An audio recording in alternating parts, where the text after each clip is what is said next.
Before leaving, he urges the Wanderer to seek out a hermit named Lorath Nar, the very Haradrim whom Tyrael once protected during Malthael's theft of the Black Soulstone.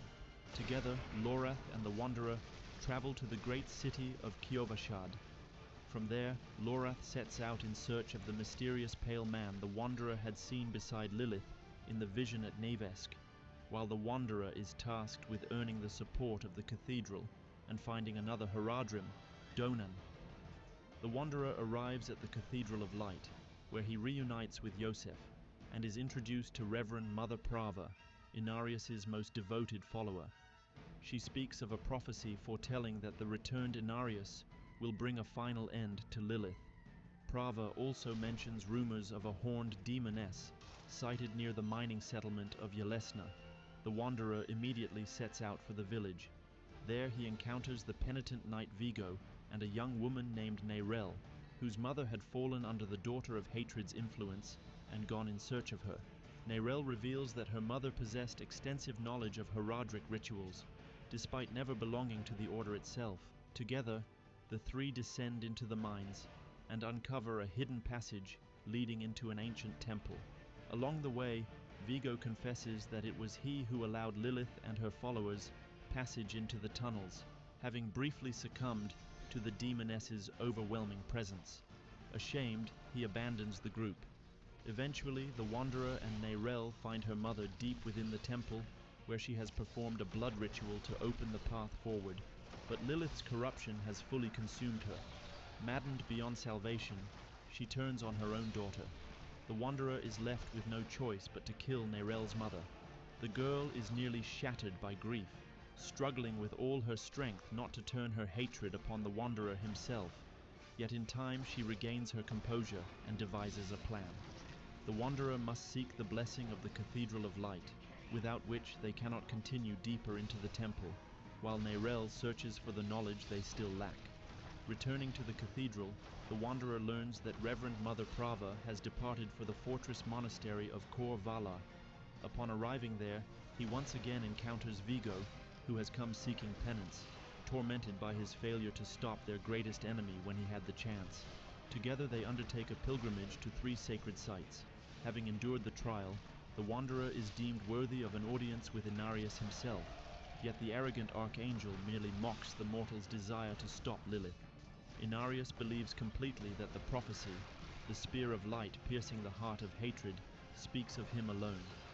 Dismissing the Wanderer as insignificant, he casts him aside.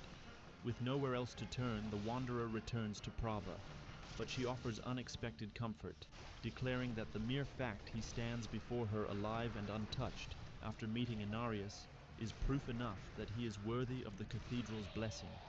Having received the blessing of light, the Wanderer journeys to rendezvous with Neyrelle, yet it is as though the very forest itself seeks to bar his path.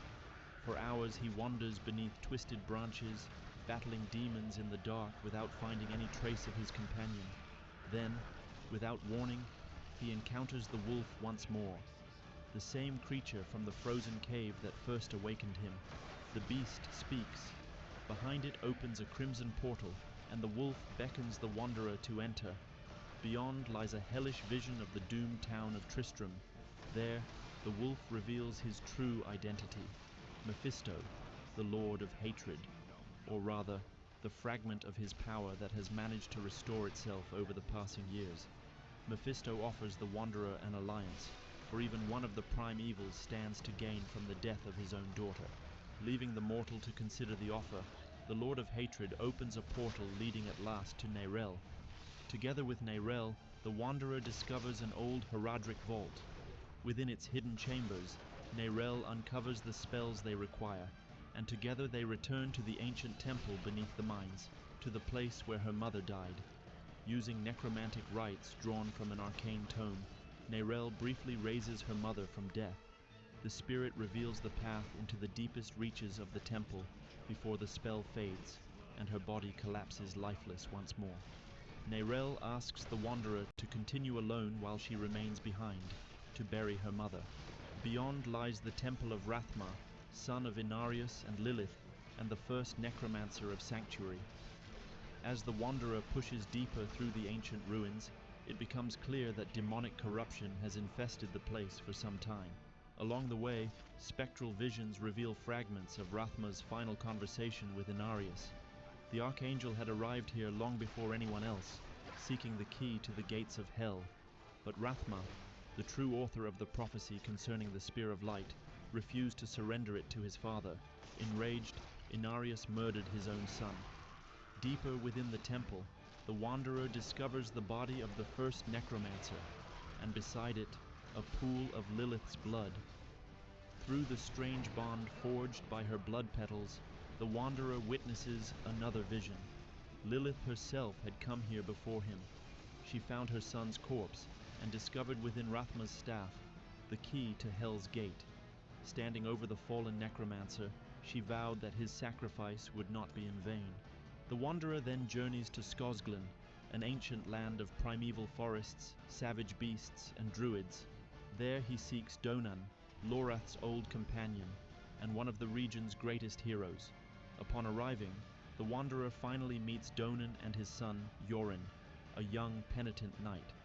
Donan reveals that Lilith herself came to him, seeking to uncover his greatest secret. Though the Haradrim resisted her influence, she nearly succeeded.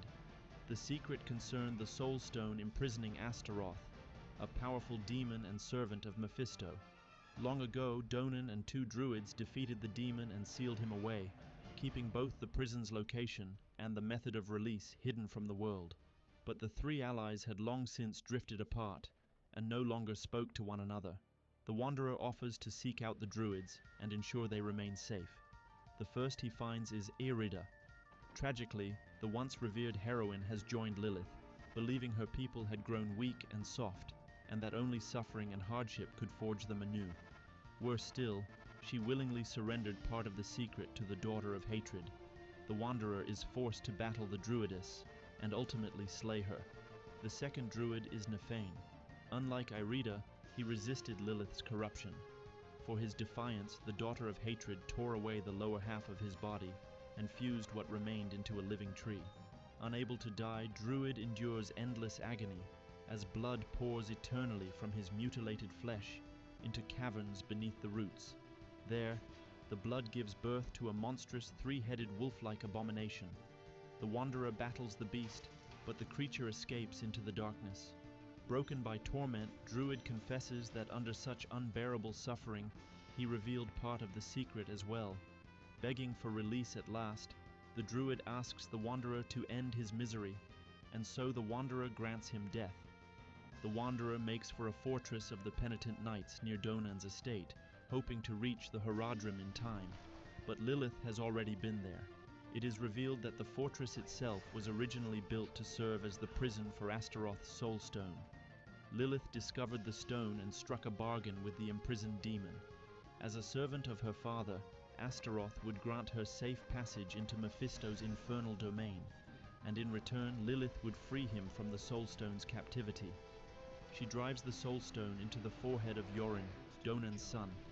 Within the young man's body, the demon is reborn. Mounted upon the same 3-headed beast born from the druid's blood, Astaroth rides forth to lay waste to a nearby city. The Wanderer pursues him, and after a brutal battle, succeeds in destroying the demon, but Yorin cannot be saved. Leaving the grieving Donan behind, the Wanderer finally sets out to reunite with Lorath in the Dry Steppes. The Wanderer finds Lorath in Ked Bardu, one of the largest cities in the Dry Steppes, founded by barbarian tribes after the destruction of Mount Arreat. Yet the Haradrim is a pitiful sight, sprawled drunkenly in the mud of a livestock yard, barely conscious from drink. After sobering somewhat and hearing the Wanderer's tale, the old man finally resolves to act. He reveals that he has discovered who summoned Lilith back into Sanctuary. The culprit is Elias, Lorath's former apprentice. It was Elias, the pale servant standing beside Lilith in every vision the Wanderer had seen. Lorath has learned that Elias now dwells somewhere within the Dry Steppes, preparing a terrible ritual. During their search, the Wanderer and Lorath uncover Elias's hidden library. There they discover preparations for summoning one of the lesser evils into Sanctuary itself, Andariel. They also learn where the ritual is to be performed, the Temple of the Triune, an ancient sanctuary dating back to the time of the Sin War. To enter the temple, one must receive the blessing of three gods, gods who are, in truth, the three prime evils themselves. After receiving the blessings of Diablo and Baal, the wanderer approaches the altar of Mephisto. But instead of a blessing, the Black Wolf appears once more. Mephisto again proposes an alliance, urging the wanderer to stop wasting time on insignificant prey like Elias, and instead pursue Lilith herself. But the wanderer refuses to heed him. Even so, Mephisto continues to aid the mortal, and grants his blessing nonetheless. Inside the temple, the wanderer and Lorath discover Elias surrounded by cultists gathered around an altar. Upon it lies a woman covered in ritual tattoos, seemingly trapped in a trance. Above her, blood dripping from wounds across her body, twists into an unholy shape. Without waiting for the ritual to conclude, Lorath attacks his former apprentice and wounds him grievously. Elias manages to escape. Lorath carries the unfortunate woman out of the temple, while the wanderer remains behind, to slaughter the remaining cultists. Once they reach safety, the three discuss their next course of action. The rescued woman introduces herself as Taisa. Though the ritual was interrupted, she nevertheless formed a connection with Andariel, and can still feel the demoness's hatred and agony clawing through her mind. Despite her condition, she vows to aid them against Elias. The group soon learns that the fallen Haradrim is hiding within a small palace deep in the desert, perpetually concealed by violent sandstorms. The wanderer and Lorath seek a guide, and eventually find a half-mad old man willing to lead them. It is Meshif. Long ago, he ferried a band of heroes from Lutgolin to Kurast in pursuit of the Dark Wanderer. But the passing years have reduced him to a pitiful addict, his mind clouded beyond repair. Yet in Lorath he sees the face of an old companion, Deckard Cain, and throughout the journey insists on calling him by that name alone. Though trusting a madman is dangerous, the heroes nevertheless survive the crossing and finally reach the hidden palace. Disguising themselves as Elias's followers, the Wanderer and Lorath infiltrate the stronghold and discover a powerful artifact, the Sightless Eye.